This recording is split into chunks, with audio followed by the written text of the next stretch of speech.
Good morning, class 11C. Today we'll begin with the accounting principles. So yesterday we have talked about the accounting concepts. Now accounting concepts are those bases or the theoretical concepts or the theoretical base which has given us these accounting principles. These are the actual applications, and what we studied yesterday were the bases of formulating these accounting principles. So without wasting time, let us begin with the first one. So the first accounting principle says business entity concept. Kindly give a next heading in your registers. Business entity principle or separate entity principle. Please give the heading. Business entity principle or separate entity principle. Now when we were doing the accounting terms, remember I told you who is a proprietor?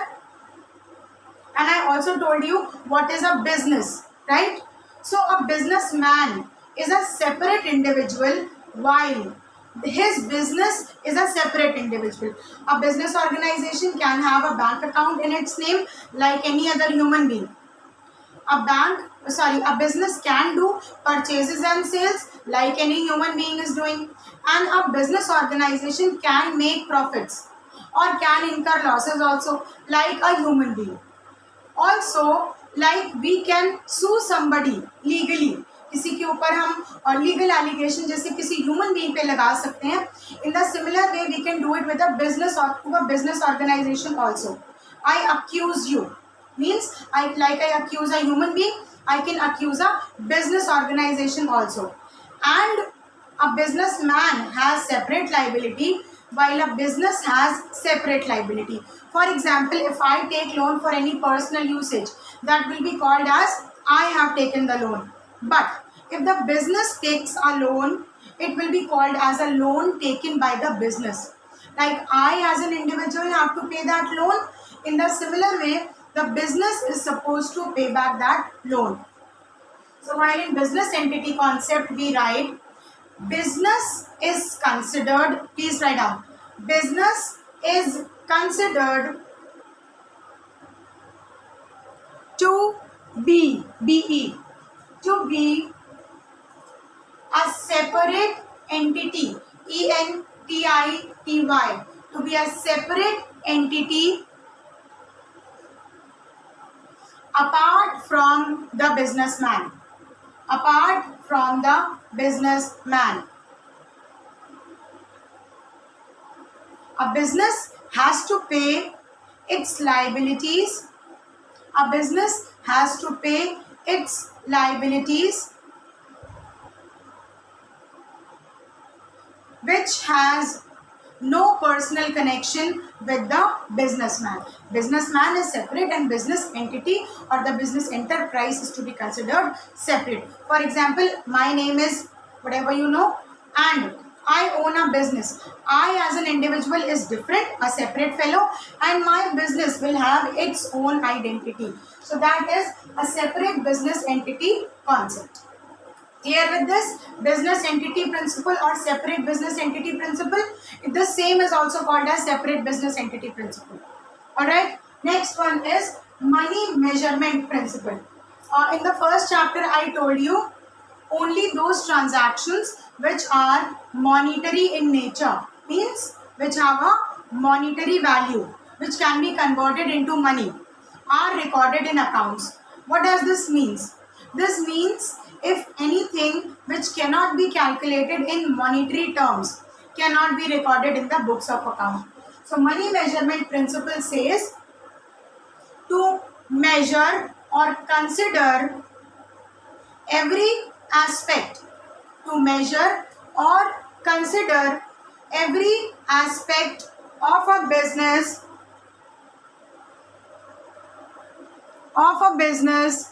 in monetary terms, to consider every aspect or activity or doing of a business in monetary term. This is called as money measurement principle. Children, any confusion with these two? No, ma'am. Alright. The third one is, please write down, accounting period principle. Accounting period principle.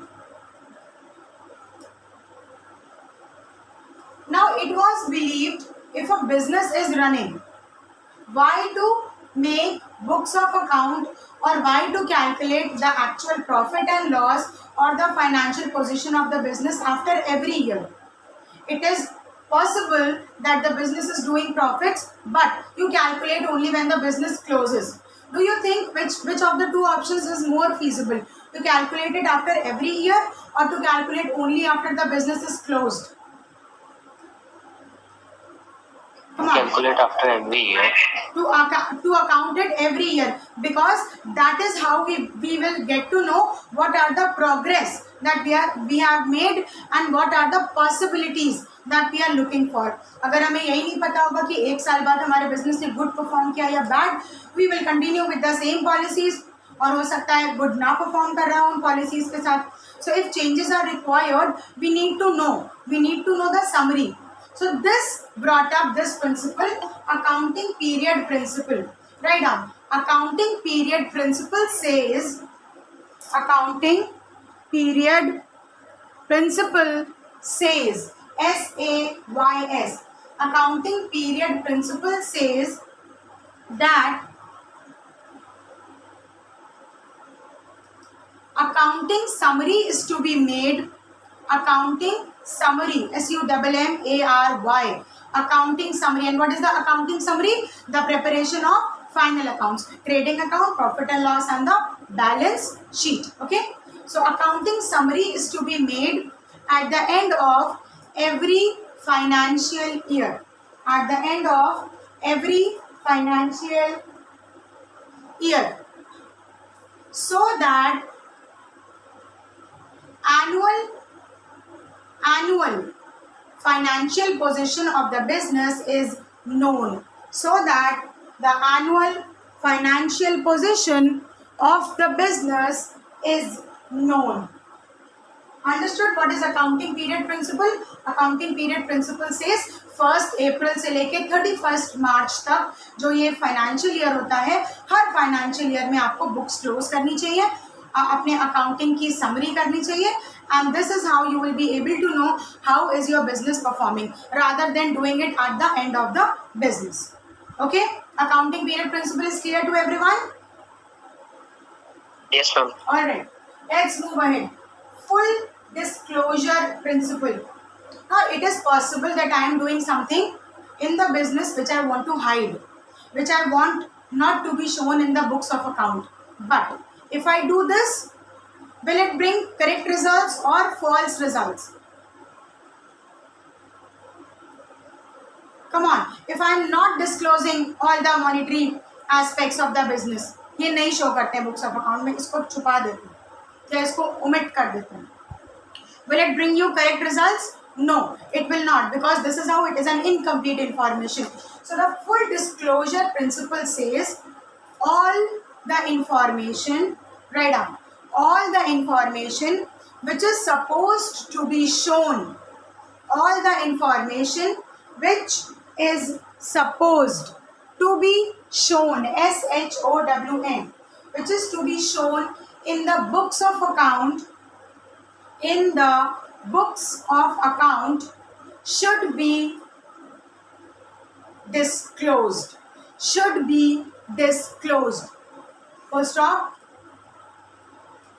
all the monetary or financial aspects should be shown in the books of account. Full stop. This is how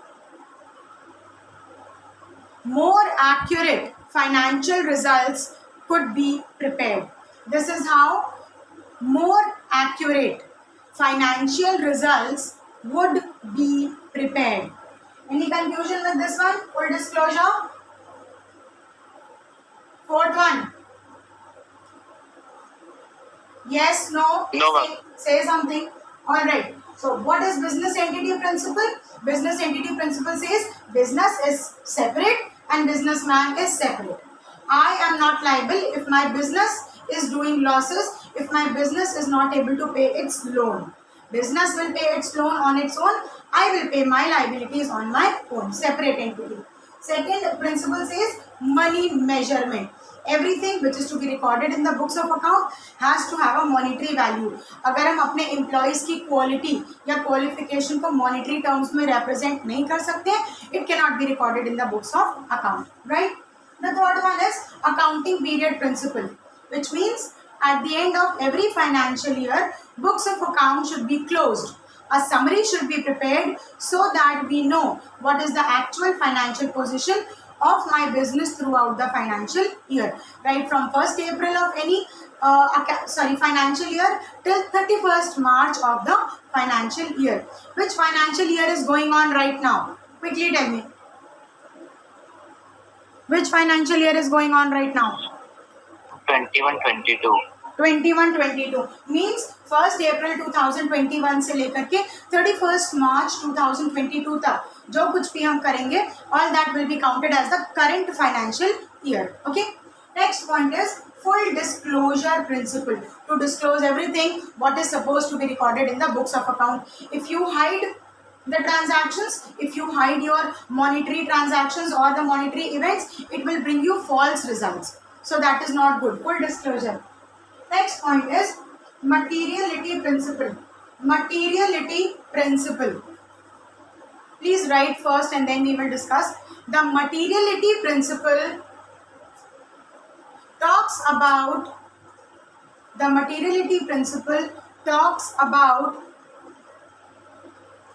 weightage or importance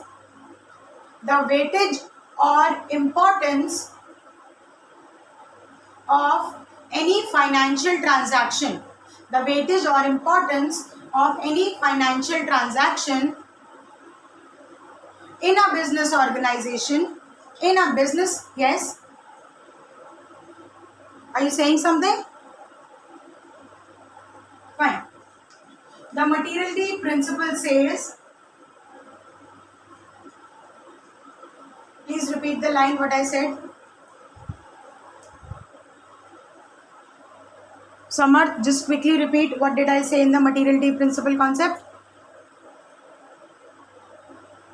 Are you able to listen? Anyone who's here? Yes, ma'am. Okay, please repeat quickly, Brahmjot. What did I say? Talks about the weightage or importance. The materiality principle. Okay. The materiality principle talks about the weightage or importance given to any expenditure, or income in the bracket, write down any monetary event. To give weightage or importance to any monetary event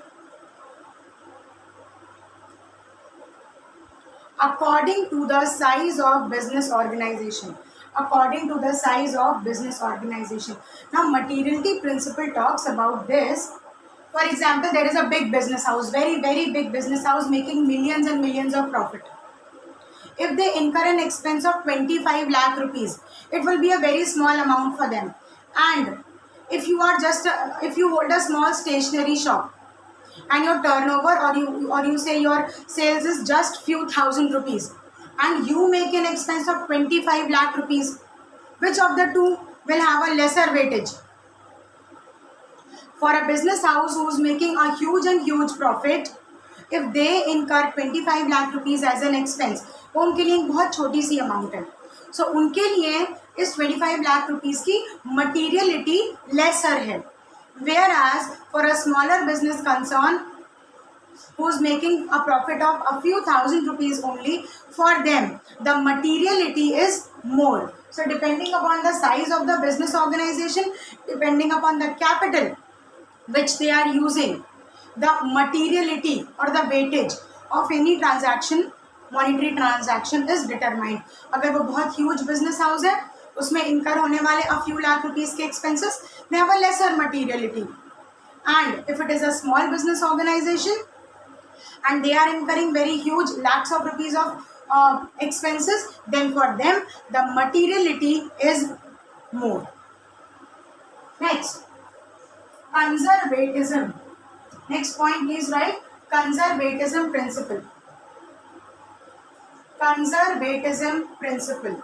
Now conservatism principle says you should provide for all the possible losses. Now conservatism principle says you have to provide for all possible losses, but consider only actual incomes as income. Consider only actual incomes as income. Now what does this mean? Conservatism principle says हो सकता है जो हमने sales करी है उसका return हमें मिले, of course it is very good, and it is also possible that we will make expenses.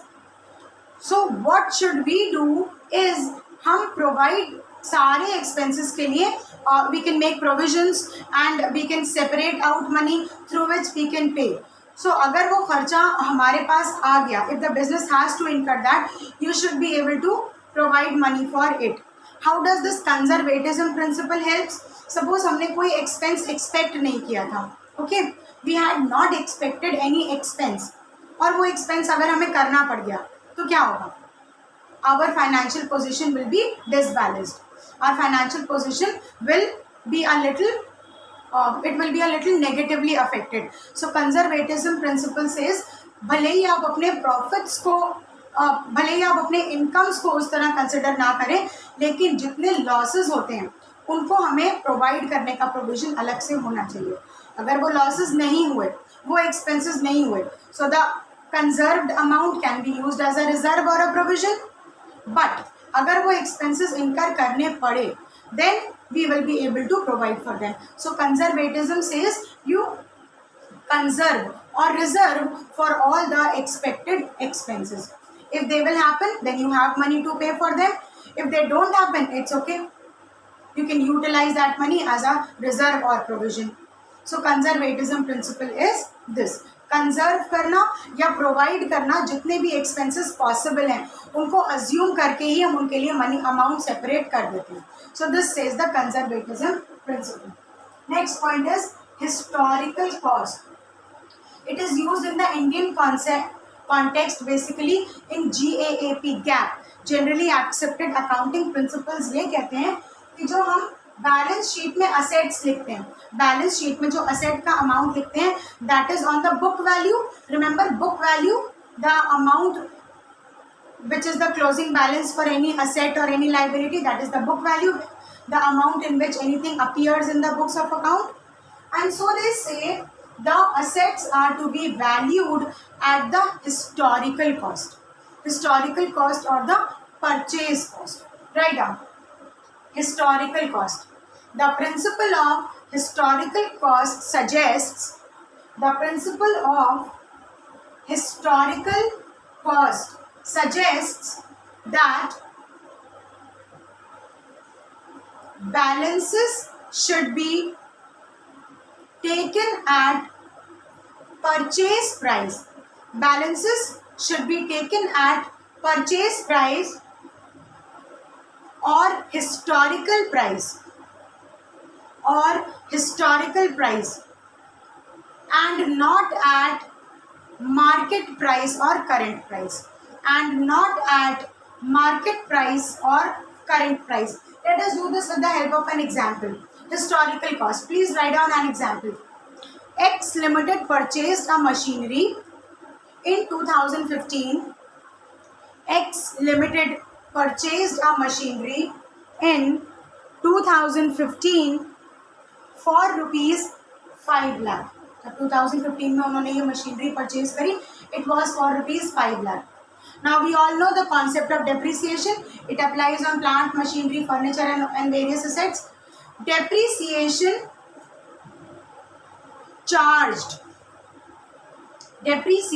charged on this machinery from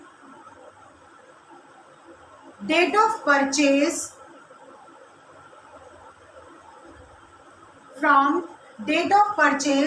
till the year 2021. Till the year 2021 was rupees 1 lakh. So what they have done?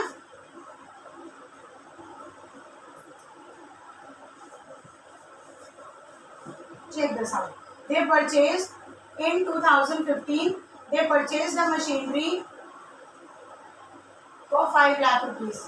Okay, and the depreciation charge for 15, 16, 17, 18, 19, 20, it in total was rupees 1 lakh. Now depreciation is always to be subtracted from the value of asset. 4 lakh rupees. Alright, so in 2021, the value is 4 lakh rupees. Are you able to see this clearly? Yes, ma'am. Okay. Yes, ma'am. In 2015, when we purchased this machinery, it costed us rupees 5 lakh. 5 lakh rupees की machinery हमने purchase करी. Minus depreciation, उसको use किया होगा, उस पे wear and tear लगा, वो depreciate हुई, उसकी value reduce हुई. So in 2021, this was धीरे धीरे reduce होते होते अब इसकी value 4 lakh rupees है. So the historical concept says 4 lakh, this amount is to be recorded as the value of machinery in the books of account. Doesn't matter अगर current market price इस machinery का 5 लाख नहीं है, अब ये महंगी हो गई. Now it is 7 lakh rupees और उस पर भी depreciation charge हुआ होगा और current value हो गई उसकी 6 lakh. But it will not be recorded at 6 lakh, it will be recorded at 4 lakh rupees. That is the historical price. Not at the market price, not at the current price, but at the historical price. Did you get this example? What is historical cost and what is market cost? Yes, ma'am. Historical cost is जितने price पे हमने purchase करी थी हम books of account में उसको उतने का ही शो करते हैं. करंट मार्केट प्राइस अगर उसका बढ़ गया है तो हम वो इंक्रीज्ड प्राइस नहीं शो करते. वी शो जिस प्राइस पे हमने उसे परचेज किया था माइनस का डेप्रिसिएशन. और अगर कोई ऐसी एसेट हो जिस पे डेप्रिसिएशन लग ही नहीं रहा तो it will continue to be of rupees 5 lakh only. So historical cost principle says record all the assets at the historical cost or the cost at which you have purchased it and not at the market cost. What is historical cost principle? Next, matching. What is matching principle? To match all the revenue with the expenses. To match, matching principle में just write down matching principle. To match the revenue with the expenses.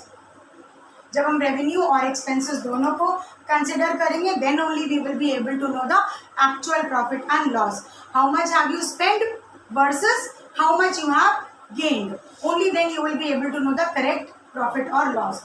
So matching principle, please write down. Matching principle says to match the revenue with the expenditures of the business, to match the revenue with the expenditures of the business to find out accurate profit or loss. To find out accurate profit or loss. At any point of time, if you feel like that you are not able to understand, please ask. I am going a little too fast because I wish to end up this topic in this time only. Matching concept. Please read out in detail in your book. If in case there is a query, please ask me. The ninth concept or the next one is, can you read this out? Is it visible? Please read it out for me. Yes, ma'am. Dual aspect. One aspect. Come on. What are the two aspects of accounting? Double entry Ma'am, system. credit and debit. Very good. Debit and credit. So the dual aspect principle says what? The dual aspect principle says कोई भी accounting transaction अगर होता है उसके दो aspects होते हैं. एक डेबिट एस्पेक्ट होता है, ढूंढ लीजिए. एक क्रेडिट एस्पेक्ट होता है, उसको करेक्टली ढूंढ लीजिए. और अगर आपने करेक्ट डेबिट और करेक्ट क्रेडिट किया है तो at the end of the financial year जब हम बुक्स ऑफ अकाउंट्स मेक करेंगे देन योर रिजल्ट और your summary will be correct. So dual aspect principle says to record both the aspects, to record both the aspects of a business transaction in the books of account dash a debit aspect and a credit aspect. A debit aspect and a credit aspect. Got it, children? What is dual aspect principle? This was simple. Did you get it? When people remain silent, I become confused. I am confused if you are able to understand or not. Dual aspect principle says, how many aspects are there? Two. Two aspects, a debit aspect and a credit aspect. Ascertain both of these in order to find out the correct financial result. Next one is revenue recognition. Please write down revenue recognition principle. REVENUE, revenue recognition principle. Revenue recognition principle.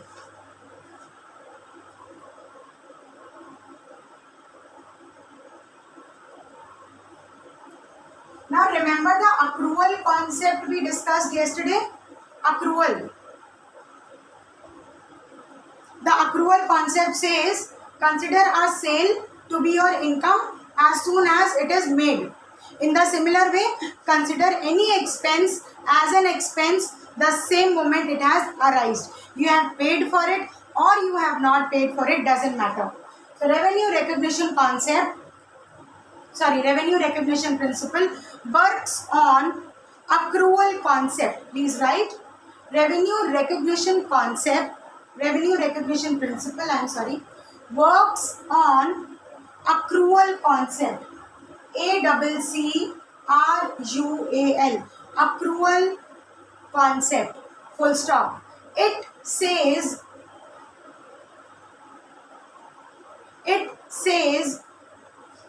to consider all the expenses for payment. It says to consider all the expenses for payment as soon as they arise. As soon as they arise. In the bracket you can write, if due date is over and salary of the employees is not paid. If due date is over and the salary of employees is not paid, the business should consider it as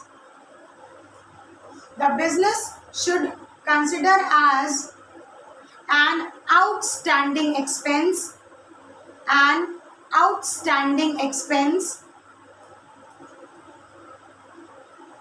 as it has to make payment for it.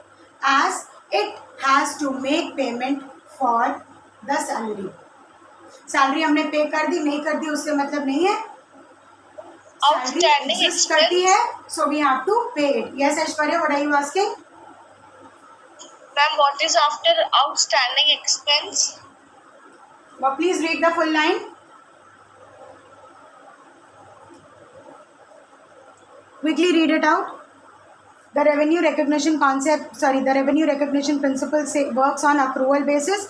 It says if there is an expense or an income which has incurred, it is to be considered into the books of account. For example, if salary is outstanding, the business has to consider it as an expense. The business has to consider it as an expense and will provide for it. Any more confusion? No, ma'am. Okay, and will provide for it. In the similar way, a credit sales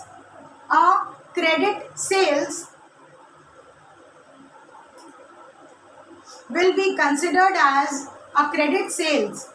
be considered as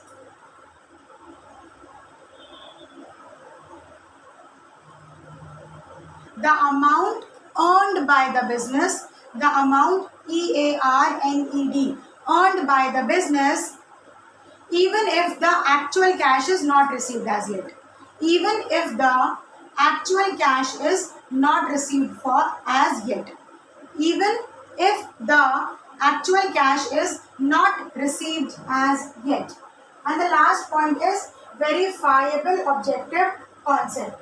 Verifiable objective principle says the accounting done in a business organization should be free from all the bias. The accounting done in a business enterprise should be free from any bias. BIAS. Bias. I hope you know the meaning of bias. It should be free from any bias, any partiality, and should be verifiable.